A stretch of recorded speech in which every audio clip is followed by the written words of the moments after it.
The process of finding 12 people out of a group of 20 times that size is one step closer to completion. Today we learned more about the people who could ultimately decide the fate of former UC officer Ray Tensing and the motion that could have derailed the entire case. 9 on your side's Tom McKee is outside the courthouse tonight to sort it all out for us. Tom?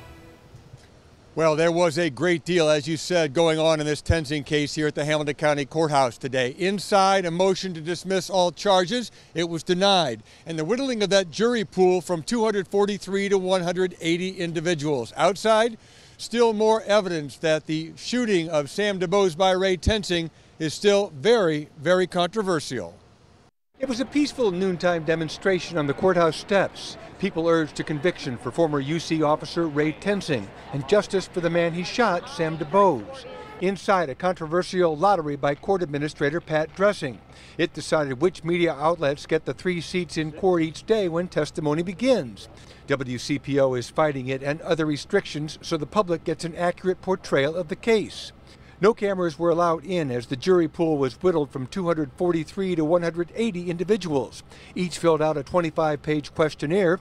Defense attorney Carl Lewis says they'll be scrutinized over the weekend. The questionnaire is really just a preview of who you have in front of you until you can start diving into some very critical questions. That face-to-face contact is what defense attorney Merlin Shiverdecker says he relies on most in a trial. I think how a juror answers the questions, whether they look you in the eye, whether you feel they're being straightforward and honest with you. But the case was nearly stopped due to prosecutor Joe Dieter's interview with WCPO anchor Tanya O'Rourke. Tensing attorney Stu Matthews said it violated a gag order and poisoned the jury pool. He wanted all charges dismissed. Assistant prosecutor Mark Piepmeyer apologized and said influence in the jury was not the intent.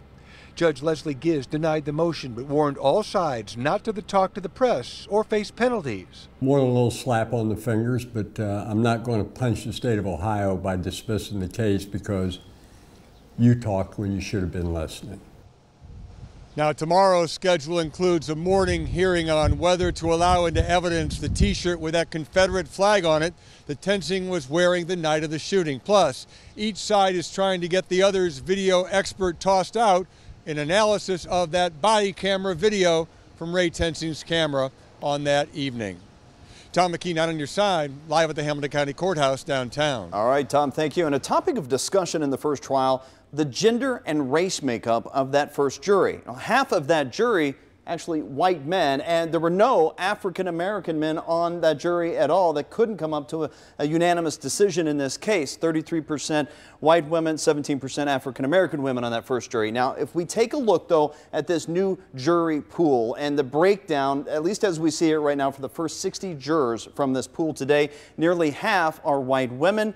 You have 38% white men, 7% African-American men, 3% African-American women. Again, this is just the first 60 of the potential 243 jurors, but 9 on your side is closely watching the jury demographics and will give you updates each day.